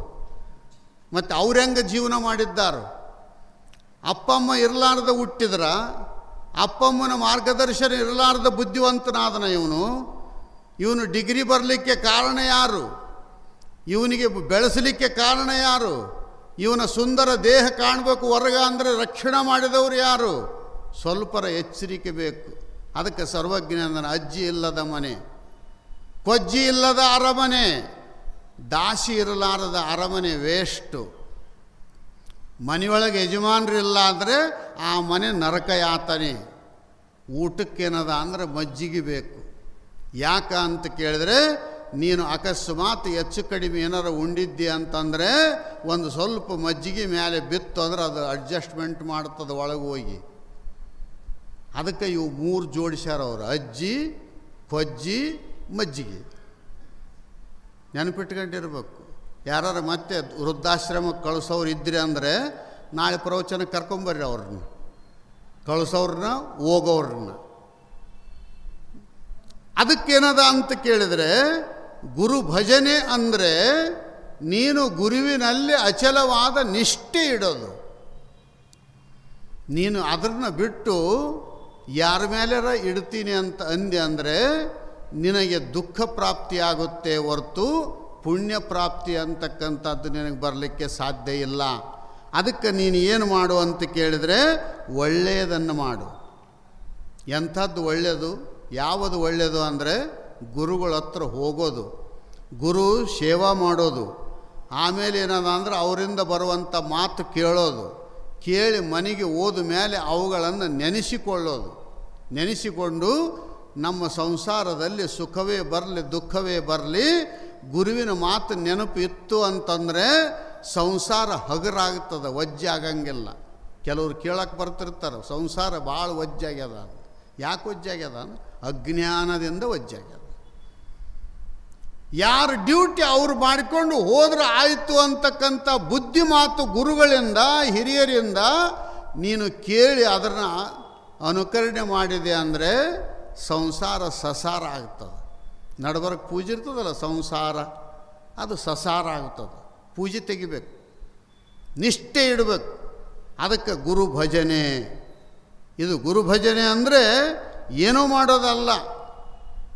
ಗುರುಗಳು ಎಲ್ಲೇ ಇದ್ರೂ ಸಹಿತ ನನಗೇ ಈ ಮಾತು ಹೇಳಿದ್ದಾರೆ ಅಂತಕ್ಕಂಥ ಭಾವ ನಿನ್ನ ಹತ್ರ ಇರಬೇಕು. ಗುರು ಪರಬ್ರಹ್ಮ ಸ್ವರೂಪ, ಲಿಂಗ ಸ್ವರೂಪ, ಜಂಗಮ ಸ್ವರೂಪ, ಈ ರೀತಿಯಿಂದ ಸದ್ಗುರುನಾಥ ಇದ್ದಾನೆ ಅನ್ನುವಂಥ ಭಾವವನ್ನಿಟ್ಟುಕೊಂಡು ನೀನು ಗುರು ಭಜನೆಯನ್ನು ಮಾಡು. ಆಮೇಲೆ ಎರಡನೇದು ಹೇಳ್ತಾರೆ ಸುಕರ್ಮ ವೃತ್ತಿ. ನಿನ್ನ ವೃತ್ತಿ ಇನ್ನೊಬ್ಬರ ಉಪಕಾರಕ್ಕಾಗಿ ಇರಲಿ. ಸುಕರ್ಮ, ಸು ಅಂದರೆ ಒಳ್ಳೆಯದು, ಒಳ್ಳೆಯ ಕರ್ಮಕ್ಕೋಸ್ಕರವಾಗಿ ನಿನ್ನ ಬುದ್ಧಿ ಇರಲಿ. ನಿನ್ನ ಬುದ್ಧಿ ಕೆಟ್ಟ ಕೆಲಸಕ್ಕೆ ಉಪಯೋಗ ಮಾಡಬೇಡ. ಸುಕರ್ಮ ವೃತ್ತಿ, ಒಳ್ಳೆಯ ಕೆಲಸವನ್ನು ನೀನು ಮಾಡು. ವೇದದೊಳಗ ಮೊನ್ನೆನೇ ಹೇಳೋದು ವಿಧಿ ಮತ್ತು ನಿಷೇಧ. ಬೇಡ ಅಂತಂದದ್ದು ಬಿಟ್ಟುಬಿಡು, ಮಾಡುವಂತೇನು ಹೇಳೋದಲ್ಲ, ಅದನ್ನು ನೀನು ಮಾಡುವಂಥವು ನಾನು. ನೀನು ಇನ್ನೊಬ್ಬರಿಗೆ ಒಳ್ಳೆಯ ಕರ್ಮಾದಿಗಳನ್ನು ಮಾಡುವಂಥ ಪ್ರೇರಣೆ ಮಾಡು. ಇನ್ನೊಬ್ಬರಿಗೆ ಒಂದಿಷ್ಟು ಸಹಾಯ ಮಾಡು. ನಿನ್ನ ಕೈಲಿ ಏನು ಆಗ್ತದ ಅದನ್ನು ಸಹಾಯ ಮಾಡು. ಬಿದ್ದವರನ್ನು ಮೇಲೆ ಎತ್ತು, ಎದ್ದ ಮೇಲೆ ಒಳ್ಳೆಯ ಮಾತುಗಳನ್ನಾಡು. ಯಾರು ಎಡಿಯು ಬಿದ್ದರು ಅಂದರೆ ಅದಕ್ಕೆ ಯಜಮಾನರು ಕೂತಿದ್ರು ಅಂದರೆ ಹುಡುಗರು ಬಿದ್ದು ಅಂದ್ರೆ ಏನಂತಾರೆ? ಬಿದ್ದಿಲ್ಲ, ಎಗರಿದೆ ಅಂತಾರೆ ಅವರು. ಅಂದಾಗ ಹುಡುಗರಿಗೆ ಅರ್ಧ ಧೈರ್ಯ ಬರ್ತದೆ. ಅದೇನು ಮಾಡೋದಿಲ್ಲ ಹೇಳು. ಭೀಮ ಜಿಗದಂಗೆ ಆಯ್ತು ನೋಡು ಅಂತ ಇಷ್ಟು ಅಂದ್ಬಿಟ್ರೆ ಕಾಲಿಗೆ ಗಾಯ ಆದರೂ ಸಹಿತ ಹುಡುಗ ಹೋಗಿಬಿಡ್ತಾನೆ, ನಕ್ಕಂತೂ ಹೋಗಿಬಿಡ್ತಾನೆ ಅವನು. ಮತ್ತು ಅದೇ ಒಬ್ಬ ವ್ಯಂಗ್ಯವಾಡುವಂಥ ಮಾತಾಡುವಂಥ ವ್ಯಕ್ತಿ ಇದ್ನಂದರೆ ಹೆಂಗೆ ಬಿದ್ದಾನೆ ನೋಡಿ, ಹಂದಿ ಬಿದ್ದಂಗೆ ಇವನು ಅಂದ್ಬಿಟ್ರೆ ಅವನಿಗೆ ಡಬಲ್ ಪೆಟ್ಟಾಗ್ತದೆ. ಡಬಲ್ ಪೆಟ್ಟಾಯಿತು ಅಂದರೆ ಅದು ಪಾಪದ ಕೆಲಸನೇ. ದ್ರೌಪದಿ ಒಂದು ಸಲ ಏನದ ಅಂತ ಕೇಳಿದರೆ, ಕೃಷ್ಣ ಪರಮಾತ್ಮ ಒಂದು ಅರಮನೆಯನ್ನು ಕಟ್ಟಿದ್ದ. ಎಂಥದ್ದು ಅರಮನೆ ಅದು ಅಂತ ಕೇಳಿದರೆ, ಕಂಬ ಇದ್ದಲ್ಲಿ ನೆಲ ಕಾಣುತ್ತಿತ್ತು, ನೆಲ ಇದ್ದಲ್ಲಿ ಕಂಬ ಕಾಣುತ್ತಿತ್ತು. ನೀರಿದ್ದಲ್ಲಿ ಗ್ವಾಡೆ ಕಾಣುತ್ತಿತ್ತು, ಗ್ವಾಡೆ ಇದ್ದಲ್ಲಿ ನೀರು ಕಾಣುತ್ತಿತ್ತು. ಇಷ್ಟು ವಿಚಿತ್ರ ಮನೆ ಇತ್ತು. ಪಾಂಡವರಿಗೂ ಬರಕ್ಕೆ ಕೇಳಿದ್ರು, ನೀವು ಕರಿತೀರಲ್ಲ ನಮ್ಮ ಮನೆ ಕಟ್ಟಿವಿ ನೋಡಿ ಬರ್ರಿ ಅಂತೇಳಿ. ಊಟಕ್ಕೆ ಕರಿತೀರಲ್ಲ, ಅದರಂಗೆ ಎಲ್ಲರನ್ನ ಕರೆದಿದ್ರು. ಕೌರವ್ರನ್ನೂ ಕರೆದಿದ್ರು. ದುರ್ಯೋಧನ ಮ್ಯಾಲೆ ನೋಡ್ಕೊಂತ, ಏನು ಕಂಬ, ಏನು ಬೋದಿಗೆ, ಏನು ಕೆತ್ತನೆ ಕೆಲಸ ಇದು, ನೀರಿದ್ದಲ್ಲಿ ಇದು ಕಾಣ್ತದ ಅದು ಕಾಣ್ತದ ಅನ್ಕಂತ ಹಂಗೆ ಸ್ವಲ್ಪ ಮುಂದಕ್ಕೆ ಹೋಗೋದ್ರೊಳಗೆ ಅದು ಗ್ವಾಡೆ ಕಟ್ಟೆ ಕಣ್ಣಂಗೆ ಆಯಿತು. ಅದ್ರಾಗ ನೀರಿತ್ತು. ಅದ್ರಾಗ ಕಾಲಿಟ್ಟು ನೀರಾಗಿ ಬಿದ್ದ. ದ್ರೌಪದಿ ಅಲ್ಲೇ ಇದ್ಲು. ಅಂದಶ್ಯ ಪುತ್ರ ಅಂದ ಅಂದ್ಬಿಟ್ಲಾಕಿ. ಕುರುಡನ ಮಗ ಕುರುಡ ಅಂತ. ಮತ್ತು ಮಂದ್ಯಾಗ ಅಂದ್ರೆ ಹೆಂಗೆ ಸುಮ್ಮನೆ ಬಿಡ್ತಾರೆ? ಅವನು ತಿರುಗಿ ನೋಡಿದ, ಅಂದವ್ರು ಯಾರು ಅಂತ ಕೇಳಿದ್ರೆ ದ್ರೌಪದಿ, ಎದುರು ಪಾರ್ಟಿ. ಅಂದಶ್ಯ ಪುತ್ರ ಅಂಧ ಅಂದ ತಕ್ಷಣವೇ ಬಿ.ಪಿ ನೆಟ್ಟಿಗೇರಿತು. ಈಕೆಯನ್ನು ಮಂದಿಯೊಳಗೆ ಸೀರೆಯನ್ನು ಸೆಳೆದು ಅಪಹರಣ ಮಾಡಿ ಈಕೆಯ ಅಪಮಾನ ಮಾಡೇ ತೀರಬೇಕು ಅನ್ನುವಂಥ ಜಿದ್ದನ್ನು ಆತ ಮಾಡಿದ. ಎದಕ್ಕೆ ಬಂತಿದು? ಸೀದಾ ಮಾತಾಡಿದರೆ ಸಮಸ್ಯೆ ಬರ್ತದ್ದಿಲ್ಲ. ಮತ್ತು ಹಿಂಗೆ ಮಾತಾಡೋದು ಸಹಿತ ಪಾಪದ ಕೆಲಸನೇ. ಇನ್ನೊಬ್ಬರಿಗೆ ಚುಚ್ಚು ಮಾತುಗಳನ್ನು ಮಾತಾಡಲಿಕ್ಕೆ ಹೋಗಬೇಡ. ನಿನ್ನ ಕರ್ಮ ಸುಕರ್ಮ ವೃತ್ತಿ ಆಗಲಿ, ಒಳ್ಳೆ ಕರ್ಮ ವೃತ್ತಿ ಆಗಲಿ. ಇನ್ನೊಬ್ಬರಿಗೆ ಅನುಕೂಲವಾಗಿರಬೇಕು ನಿನ್ನ ಮಾತುಗಳು, ನಿನ್ನ ಸೇವಾ, ನಿನ್ನ ಕೆಲಸ, ನಿನ್ನ ಕಾರ್ಯ, ಇದು ಎಲ್ಲ ಇನ್ನೊಬ್ಬರಿಗೆ ಅನುಕೂಲ ಆಗಿರಬೇಕು. ಹೆಂಗದು ಅಂತ ಕೇಳಿದ್ರೆ, ತುಕಾರಾಮ್ ಮಹಾರಾಜರು ದಾರಿ ಹಿಡಿದು ಹೊಂಟಿದ್ರು ಮಹಾರಾಷ್ಟ್ರದೊಳಗೆ. ಹೊಂಟಂಥ ಸಮಯದೊಳಗೆ ಏನದ ಅಂತ ಕೇಳಿದ್ರೆ, ಒಂದು ಮುದುಕಿ, 90 ವರ್ಷದ ಮುದುಕಿಗೆ ಎಣ್ಣೆ ಬೇಕಾಗಿತ್ತು. ಆಕೆ ಅಂಗಡಿಗೆ ಹೊಂಟಿದ್ಲು ಡಬ್ಬಿ ತಗೊಂಡು. ಒಂದು 8 ಆಣೆ ರೊಕ್ಕ ಕೊಟ್ಟು ಎಷ್ಟು ಬರ್ತದ ಅಷ್ಟು. ಆಗಿನ ಕಾಲದಾಗ 8 ಆಣೆ, ಮತ್ತು ಈಗ 8 ಆಣೆ ಅದಕ್ಕೆ ಕೆಲಸಕ್ಕೆ ಬರೋಂಗಿಲ್ಲ. ಆಗಿನ ಕಾಲದಾಗ ತುಕಾರಾಮರಿದ್ದ ಕಾಲಕ್ಕೆ ಅವರು ಒಂದು ಮುದುಕಿ 8 ಆಣೆ ಹಿಡ್ಕೊಂಡು ಹೊಂಟಿತ್ತು.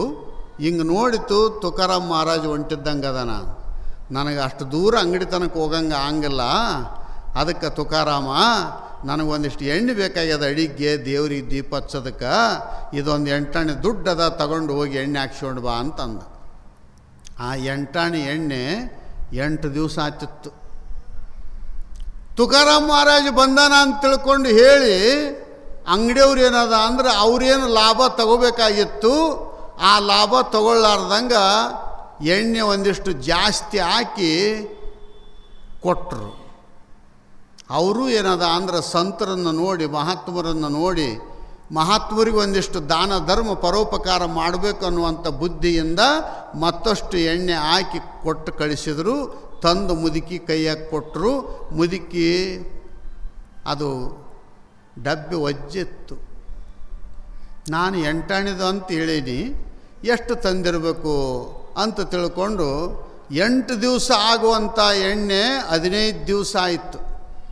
ಮುದುಕಿ ಅಂದ್ಲು, ತುಕಾರಾಮ ತಾನು ಒಂದಿಷ್ಟು ರೊಕ್ಕ ಹಾಕಿ ತಂದಿರಬೇಕು ಅಂತ ಆಕೆ ಅಂದ್ಲು. ತಿಳ್ಕೊಂಡ್ರು. 1 ತಿಂಗಳದ ಮೇಲೆ ಮತ್ತೆ ತುಕಾರಾಮನ ದಾರಿ ಕಾಯಕತ್ತಿದ್ಲು ಮುದುಕಿ. ಅವಾಗೇನದ ಅಂತ ಕೇಳಿದ್ರೆ 15 ದಿವಸ ಆಗುವಂಥದ್ದು 1 ತಿಂಗಳಾಯಿತು. 2ನೇ ಸಲಕ್ಕೆ ತಿಂಗಳಾದದ್ದು 2 ತಿಂಗಳಾಗಕತ್ತು. ಮುದುಕಿ ಇಷ್ಟಕ್ಕೆ ಸುಮ್ಮನೆ ಬಿಡಲಿಲ್ಲ. ಓಣೆಗಿನ ಮಂದಿ ಕರೆದ್ಲಾಕಿ, ನೀವೇನಾರ ಎಣ್ಣೆ ಬೇಕಾಗಿತ್ತಂತಂದರೆ ನೀವೇ ಹೋಗಬೇಡ್ರಿ ಅಂಗಡಿಗೆ, ತುಕಾರಾಮಕ್ಕೆ ಕೊಟ್ಬಿಟ್ರೆ ಡಬಲ್ ಬರ್ತದ ಅಂತ. ಎಲ್ಲರೂ ಡಬ್ಬಿ ತಂದು ಕೊಟ್ಟರು. 2 ಕೈ ಸಾಲಲ್ಲಿ ಹಿಡ್ಕೊಳ್ಳಾಕ. ಆವಾಗ ಹಗ್ಗ ಕಟ್ಟಿ ಕೊಳ್ಳಾಗ ಹಾಕ್ಕೊಂಡು ಹೋಗ್ತಿದ್ದ ತುಕಾರಾಮ. ಮಂದಿ ನೋಡ್ತಿದ್ರು, ಏನು ಮಹಾರಾಜ ಇದು ಏನು ವ್ಯವಸ್ಥೆ ಅನ್ನು.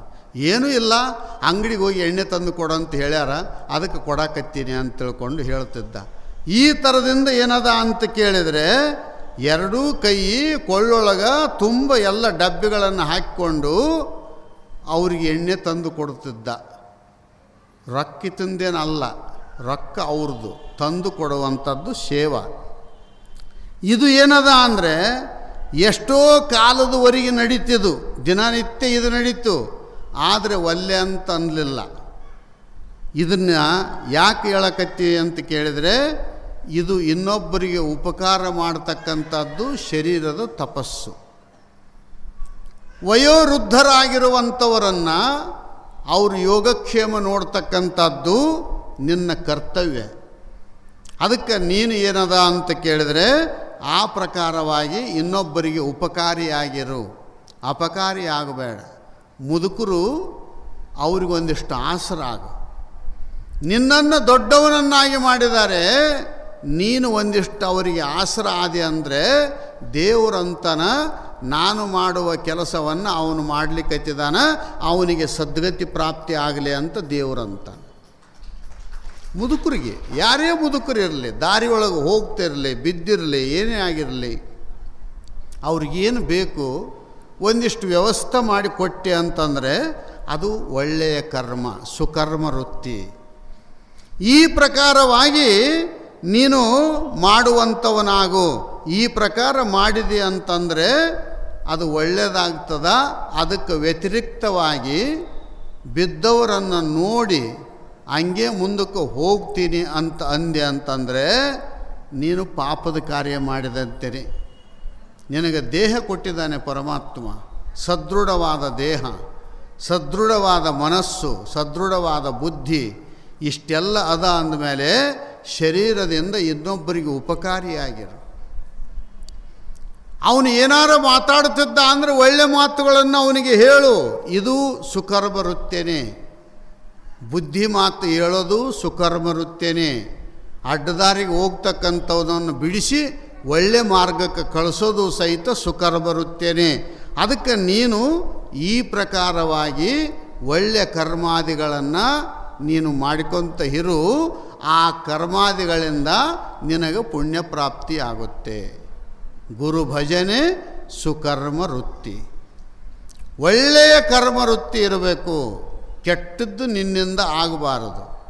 ಪರೋಪಕಾರಾರ್ಥಮಿದಂ ಶರೀರಂ. ಈ ಶರೀರ ಇನ್ನೊಬ್ಬರ ಉಪಕಾರಕ್ಕಾಗಿ ಬಂದಿದೆ. ಅದಕ್ಕೆ ನೀನು ಏನು ಮಾಡು ಅಂತ ಕೇಳಿದರೆ ಆ ಕೆಲಸನೇ ನೀನು ಮಾಡು. ಅದಕ್ಕೆ ಗುರು ಭಜನೆಯನ್ನು ಮಾಡೋಕ್ಕೆ ಪ್ರಾರಂಭ ಮಾಡಿದೆ ಅಂದರೆ, ಗುರು ಭಜನೆ ಹೆಂಗಿರಬೇಕು ಅಂತ ಕೇಳಿದರೆ ಅಹಂಕಾರ ರಹಿತವಾಗಿರಬೇಕು. ಅದಕ್ಕೆ ಗುರುವಿಗೆ ತನುವನ್ನು, ಲಿಂಗಕ್ಕೆ ಮನವನ್ನು, ಜಂಗಮಕ್ಕೆ ಧನವನ್ನು, ಮೂರಕ್ಕೆ ಮೂರನ್ನು ಕೊಟ್ಟು ಅಹಂಕಾರ ಸುಟ್ಟವನೇ ನಿಜಭಕ್ತ ಕಾಣ ಅಂತ ಶರಣರು ಹೇಳಿದ್ದಾರೆ. ಗುರುವಿಗೆ ತನುವನ್ನು, ಲಿಂಗಕ್ಕೆ ಮನವನ್ನು, ಜಂಗಮಕ್ಕೆ ಧನವನ್ನು, ಮೂರಕ್ಕೆ ಮೂರನ್ನು ಕೊಟ್ಟು ಅಹಂಕಾರ ಸುಟ್ಟವನೇ. ಮತ್ತು ಕೊಟ್ಟವನು ಭಕ್ತ ಅಂತಲ್ಲ, ಇಲ್ಲಿ ಕೊಟ್ಟ ಮೇಲೆ ಕೊಟ್ಟಿನಿ ಅನ್ನೋದು ಬಿಟ್ಟು ಕೊಡಬೇಕು ಅಂತೇಳ್ಯಾರ. ಅದು ಕೊಟ್ಟಂಗ, ಕೊಟ್ಟಿನಿ ಅನ್ನೋದು ಬಿಟ್ಟು ಕೊಡಬೇಕು. ಅದಕ್ಕೆ ಅಹಂಕಾರ ಸುಟ್ಟವನೇ ನಿಜಭಕ್ತ ಕಾಣ ಅಂತ ಶರಣರು ಹೇಳಿದ್ದಾರೆ. ಅದಕ್ಕೋಸ್ಕರವಾಗಿ ನೀನು ಏನದ ಅಂತ ಕೇಳಿದ್ರೆ ನಿಷ್ಠೆಯಿಂದ ಮಾಡು. ಅದಕ್ಕೆ ಅಂತ ಮೂರಕ್ಕೆ ಮೂರನ್ನು ಕೊಟ್ಟು ತನು ಮನ ಧನ ಇದು ಎಲ್ಲವನ್ನು ನೀನು ಗುರುವಿಗೆ ಅರ್ಪಿಸು. ಅರ್ಪಿಸಿದೆ ಅಂತಂದರೆ ನಿನಗೆ ಪುಣ್ಯ ಪ್ರಾಪ್ತಿಯಾಗುತ್ತೆ. ಶರೀರ ಗುರು ಸೇವೆಗಾಗಿ ಮೀಸಲಿಡು, ಮನಸ್ಸು ಲಿಂಗ ಪೂಜೆಗೋಸ್ಕರವಾಗಿ ಮುಡುಪಾಗಿಡು, ನೀನು ಗಳಿಸಿದ ಸಂಪತ್ತು ಜಂಗಮಕ್ಕೋಸ್ಕರವಾಗಿ, ಜಂಗಮ ಅಂದರೆ ಸರ್ವವ್ಯಾಪಕವಾಗಿರ್ತಕ್ಕಂಥ ಪರಮಾತ್ಮನ ಭಕ್ತನಿಗೋಸ್ಕರವಾಗಿ ನೀನು ಮೀಸಲಿಡು ಅಂತಕ್ಕಂಥ ಮಾತು ಹೇಳಿದ್ದಾರೆ. ಅದಕ್ಕೆ ತನು ಮನ ಧನವನ್ನು ನೀನು ಸರಿಯಾಗಿ ಉಪಯೋಗ ಮಾಡು. ಅದನ್ನು ಉಪಯೋಗ ಮಾಡಲಿಲ್ಲ ಅಂದರೆ ನಿನಗೆ ಪುಣ್ಯ ಪ್ರಾಪ್ತಿ ಆಗೋದಿಲ್ಲ. ಅದಕ್ಕೆ ಯಾವುದೋ ಊರೊಳಗೆ ಗುರುಗಳೇನದ ಅಂತ ಕೇಳಿದರೆ ಉಪದೇಶ ಕೊಡ್ತಾರಲ್ಲ, ಕೊಡೋ ಕಾಲಕ್ಕೆ ಇನ್ನೊಬ್ಬನು ಕುಂತಿರ್ತಾನೆ. ತನು ಮನ ಧನ ನೀನು ಗುರುವಿಗೆ ಅರ್ಪಣೆ ಮಾಡಿನಂತ ಹೇಳಿ ಸಾಷ್ಟಾಂಗ ಹಾಕು. ಆಮೇಲೆ ಏನದ ಅಂತ ಕೇಳಿದರೆ ನಿನಗೆ ಉಪದೇಶ ಕೊಡ್ತಾರ. ಆ ಉಪದೇಶದಿಂದ ನಿನ್ನ ಜನ್ಮ ಸಾರ್ಥಕ ಆಗುತ್ತೆ, ಅದು ನೀನು ಗುರು ಕರುಣೆಯನ್ನು ಪಡೆದುಕೊಂಡಂಗೆ ಆಗುತ್ತೆ ಅಂತ ತಿಳ್ಕೊಂಡು ಹೇಳಿದರು. ಸರಿ ಅಂತ ತಿಳ್ಕೊಂಡು ಅಂದು ಅವನು ತನು ಮನ ಧನ ಎಲ್ಲವೂ ನಿನಗೆ ಅರ್ಪಿತ ಅಂತ ಅಂದ. ಇಷ್ಟು ಅಂದ ಮೇಲೆ ಇದರಂಗೆ ಪ್ರವಚನ ನಡೆದಿತ್ತು. ನಡೆದಾಗ ಮುಕ್ತಾಯ ಕಾರ್ಯಕ್ರಮಕ್ಕೆ ಗುರುಗಳು ದಿವಸ ಅದೇ ಊರೊಳಗಿದ್ದರು, ಉಪದೇಶ ಕೊಟ್ಟಿದ್ದರು. ಅವನು ತಿರುಗಾಡ್ಕೊಂತ ಹೋಗೋದ್ರೊಳಗೆ ಅವನದೇ ಒಂದು ತೋಟ ಬಂತು, ಕಾಯಿಪಲ್ಯ ತೋಟ. ಗುರುಗಳು ಅಂದರು, ಈ ಕಾಯಿಪಲ್ಯ ತೋಟ ಎಷ್ಟು ಚಲೋ ಬೆಳೆಸ್ಯಾರ ರೈತರು, ಎಷ್ಟು ಚಲೋ ಅದ ಅಂತ ತಿಳ್ಕೊಂಡು ಮಾತಾಡೋದ್ರೊಳಗೆ ಇಂದ ಸೇವಕ್ಕೆ ಹೋಗಿದ್ನಲ್ಲ, ಅವನು ಶ್ರಾವಣ ಮಾಸದೊಳಗೆ ಉಪದೇಶ ತೊಗೊಂಡಿದ್ನಲ್ರಪ್ಪ, ಅವನು ಶಿಷ್ಯಂದೇ ಹೊಲ ಇದು ಅಂದ. ಇನ್ನೂ ಚಲೋ ಆಯ್ತು ಅಂತ ಇವ್ರು ಅಂದರು. ಇನ್ನೂ ಚಲೋ ಆಯಿತು, ಏನು ಮಾಡೋದೀಗ? ಒಂದಿಷ್ಟು ಬದನೆಕಾಯಿ ಅರಿ ದಾಸೋಗಕ್ಕೆ ಬರ್ತದ, ಏನು ಕಾಯಿಪಲ್ಯ ಅದ ಒಂದಿಷ್ಟು ಹರ್ಕೊಂಡು ರೆಡಿ ಆಗು ಅಂತಂದ. ಅವನು ಆಚೆ ಕಡೆ ದಂಡಿಗಿದ್ದ. ಯಾರವರು ಅಂತ ಕೇಳಿದ. ನಾವೇ ಅಂತ ಇವ್ರು ಅಂದರು. ಗುರುಗಳು ಒಡ್ಡಿನ ಮೇಲೆ ನಿಂತಿದ್ದರು, ಶಿಷ್ಯ ಅರಿಯಕತ್ತಿದ್ದ. ಕೂಗಿದ ತಕ್ಷಣವೇ ಗುರುಗಳು ನೋಡಿದೆ. ನೀವೇನ್ರಿ ಗುರುಗಳು ಈ ಕಡೆ ಬಂದಿರೇನ ಅಂತಂದು. ಹೌದಪ್ಪ ಅಂತಂದೆ. ಅಂದಮೇಲೆ ಏನದ ಅಂದರೆ ಇವನು ಯಾರು ಅಂತ. ಇವನು ಸೇವಕ ಅಂತ. ಮತ್ತು ಏನು ನಮ್ಮ ತೋಟದಾಗ ಅರಿತೇನಲ್ಲ ಅಂತ ಕೇಳಿದ್ರೆ, ಏನಿಲ್ಲ ನಾಳೆಗೆ ದಾಸೋಗಕ್ಕೆ ಬೇಕಲ್ಲ, ಅದಕ್ಕೆ ಬದನೆಕಾಯಿ ಅರಿಯಕತ್ತೇನ ಅಂತ ಅಂದಾಗ ಅವನಂದ, ಕಂಡಪಟ್ಟು ತುಟ್ಟಿ ಅದಾವ್ರಿ, ಅವು ಹಂಗೆ ಅರಿಬಾರ್ದು ಅಂತ ಅಂದ. ಅವನು ಬಜಾರ್ದಾಗ ತರ್ಬೇಕು, ಹಿಂಗೆ ತುಟ್ಟಿ ಅದಾವ ಅಂತ. ಅಲ್ಲೋ ನಿನ್ನೆ ನೀವು ಶ್ರಾವಣ ಮಾಸದಾಗ ಉಪದೇಶ ತೊಗೊಳ್ಳೋ ಮುಂದೆ ಹೇಳಿದಲ್ಲ, ತನು ಮನ ಧನ ಎಲ್ಲ ನಿಮಗೆ ಕೊಟ್ಬಿಟ್ಟು ನಾನು ಸಾಷ್ಟಾಂಗ ಹಾಕಿಬಿಟ್ಟು ಅಂತ ಹೇಳಿದಾಗ ಅವನಂದ, ಸಾಷ್ಟಾಂಗ ಹಾಕಿ ತನು ಮನ ಧನ ಕೊಟ್ಟಿನಂತ ಬದನೆಕಾಯಿ ಕೊಡ್ತಾನಂತ ಹೇಳಿನಿ ನಾನು ನಿಮ್ಗೆ ಅಂದ. ಎಂಥ ಕಂಪನಿ ಅದಾವ್ರಿ ಇವು? ತನು ಮನ ಧನ ಕೊಡ್ತೀನಿ ಅಂತ ಹೇಳೀನಿ ನಾನು, ಬದನೆಕಾಯಿ ಕೊಡ್ತೀನಂತ ಎಲ್ಲಿ ಹೇಳೀನಿ? ಮತ್ತು ಇಂಥ ಎಡವಟ್ಟು ಶಿಷ್ಯರಿದ್ದರೆ ಯಾವಾಗ ಉದ್ಧಾರ ಆಗೋದು?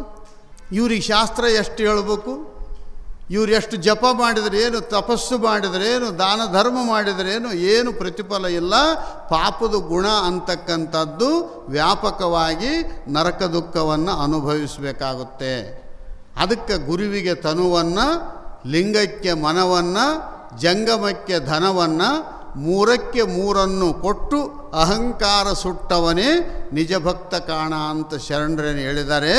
ಅದರಂತೆ ನೀನು ಸುಕರ್ಮ ವೃತ್ತಿಯಿಂದ ಒಳ್ಳೆಯ ಕರ್ಮ, ಸತ್ಯಶುದ್ಧವಾದ ಕಾಯಕವೇ ಕೈಲಾಸ ಅಂದರೆ ಏನು ಅರ್ಥ ಅದಂತ? ಸತ್ಯಶುದ್ಧವಾದ ಕಾಯಕ ಇರಬೇಕದು.